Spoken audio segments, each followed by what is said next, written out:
Welcome everyone, and thank you for joining Painting with Picasso's Grapevine. My name is Leanna Haun, and I will be your host and your teacher for today.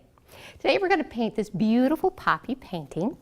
It is really a very easy painting. We're going to kind of play around with some flowers today and a little bit of splatter paint. For you folks at home, we're going to give you kind of a selection of some of the paintings here on the canvas. You don't have to do them all. We'll give you some techniques on just kind of developing up how to kind of create these flowers. And we'll kind of play with some splatter paint, which is a lot of fun. Now, as always, we'll start with an inventory, so you know you have everything in hand. We have really just two paintbrushes for today. I have a number 4 filbert and a number 1 round. We are always working with acrylic paints. Today I have cad yellow, I have black, white, and red. We always have with us a cup of water and a dab rag. Now, before we start our painting, we always kind of decide, where are we going to start? Where's going to be our placement of our flowers? Where are we going to start? Where are we going to go next? So this is just really kind of a random placement here. You can't go wrong with this painting, which is nice. It's a nice, easy one to do. We've kind of got a selection of a couple very large ones. Some of these are pointing up. We've got a few of them that are smaller, that are kind of pointing a little bit to the side, kind of like they're weeping over. So I may not do all of these flowers today, but I will do a selection of the bigger ones and the smaller ones so that you have a nice guidance on which ones and how to do them so you can finish the rest at home. So to do that, I'm actually going to work with both of the canvases next to each other today. So what we do is we're going to start off with our number 4 filbert. Let's go ahead, dab that off in our water and dab it off in our dab rag. So we're going to begin with our red paint. We're going to be mixing a little bit of our red paint and our yellow. Now, red in particular is a pigment that really doesn't do very good coverage. We typically have to mix it with another color. I normally use it with white to get good coverage. In this case, we're going to use it with our yellow to get some nice highlights. So we're going to create this flower. We'll grab just a little bit of yellow just to kind of get some coverage here. And we're going to start with a very large one. We're going to start with our center petal first. So let's go ahead and get our center one going. And just kind of move that down. Then we're going to bring in our next petal. And it's just kind of a little wonky on the side. And then lastly, let's get our third petal. And it's going to come around. So we're doing a little bit of drawing here today. And don't be afraid if this doesn't turn out exactly like the original. What we're trying to do is just kind of get somewhere close. We're going to bring, it's starting out kind of thick here at the top. Of the goal here is to kind of bring it in. And let's get it just kind of colored in.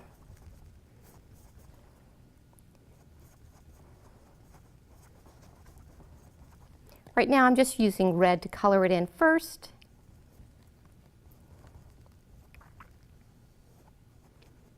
Now while this paint is wet, let's go ahead, add some more of the yellow, and let's get some nice highlights in here. You get the best streaks and highlights and blending while the paint is still wet. So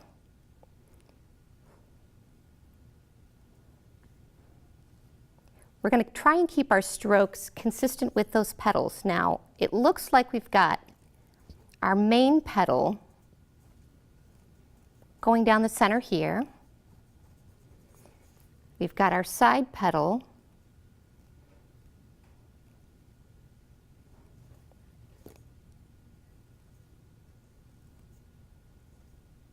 And then we've got our third petal off to the side. We keep our strokes moving in the direction of the petal's growth.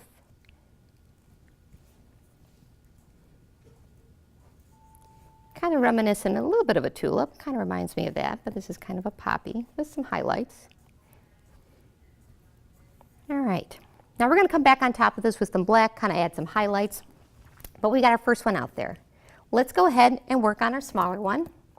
Again, starting with our red, we're going to go ahead and start from the center and move up. Just kind of come in the center and kind of make that last part just a little bumpy. And let's go ahead and fill that in.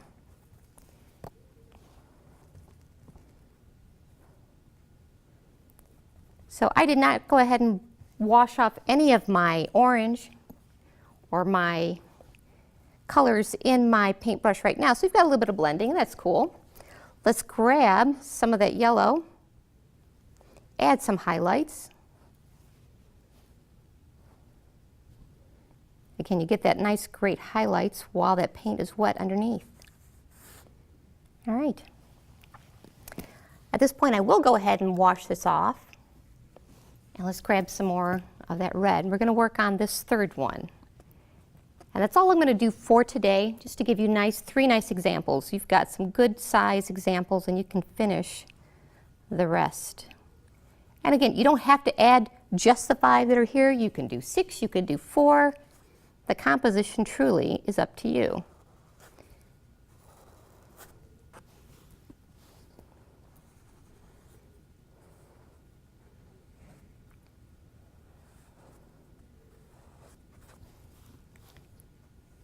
All right.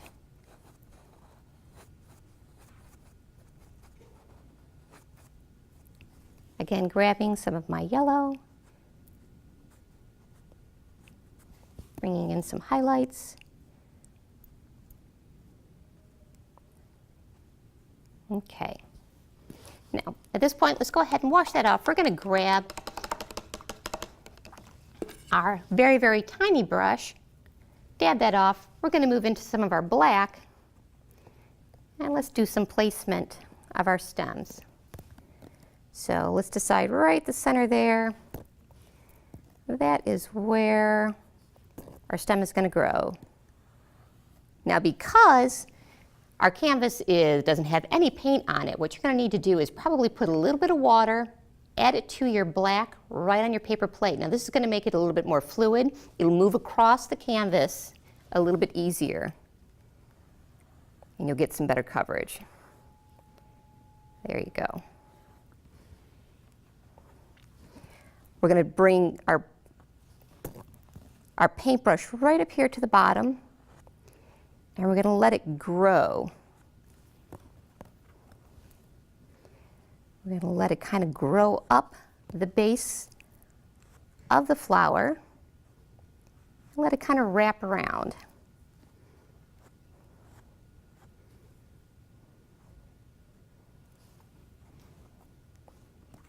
And the same thing here. I'm going to start here in the center.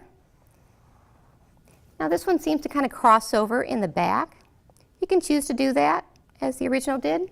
We don't have to. I'm going to let it go ahead and cross over. Just kind of makes it interesting.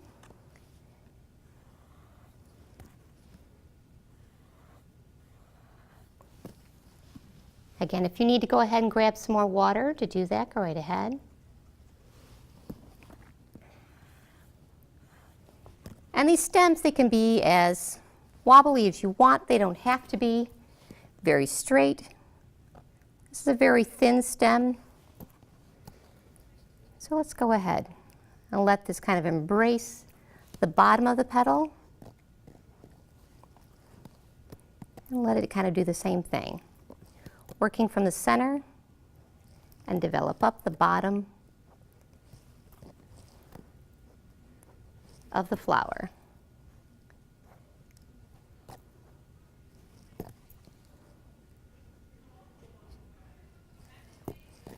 Very nice. All right. And then we have the same thing going on with our last petal. Let's go ahead and grab a little bit more water. Working from the bottom.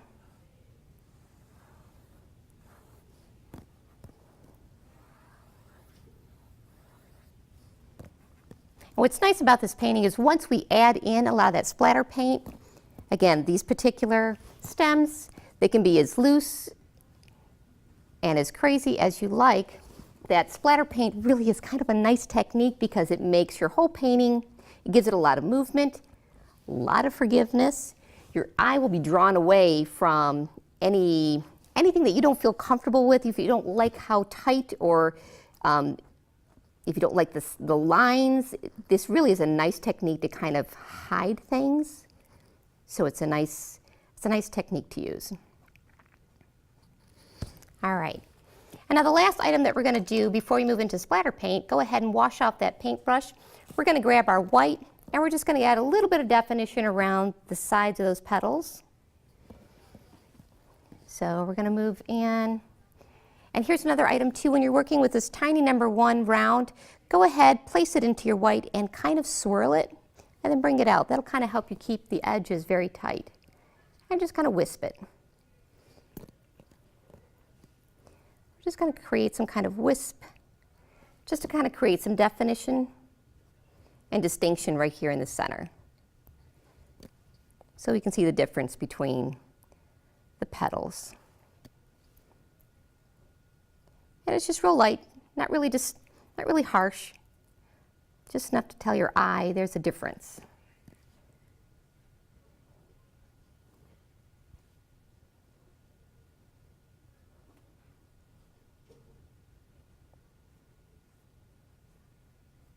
There you go.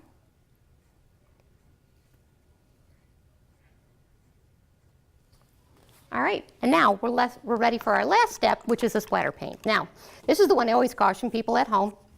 If you're working on your beautiful dining room table, which you should probably already have some kind of cover on, make sure that you're in a place that you really do have some kind of cover on, that you're not going to create a big mess.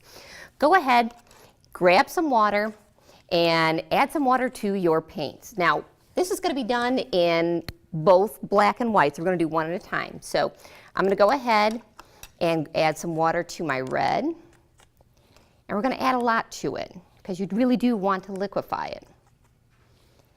Generally, what works best is if you take your painting and you lay it down on the table.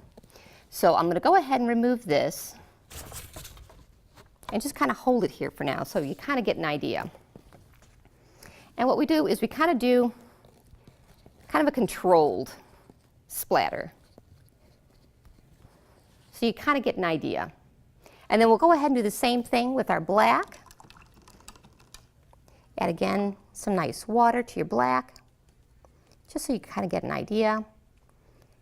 Now, very important, make sure, I'm going to hold this up so you can see it, but make sure that you are placing this down on the table for a while so it gives it an opportunity to dry, because obviously this is a lot of water, so if you stand it up right now, it would actually start dripping down. So you want to give this an opportunity to dry before you actually set it up straight.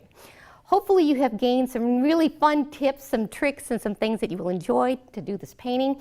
You can go ahead and take some time at home, add some more flowers to this painting. If you have any questions and you'd like to try this painting or get some more information, send an email to info@picassosgrapevine.com. Thank you for joining us.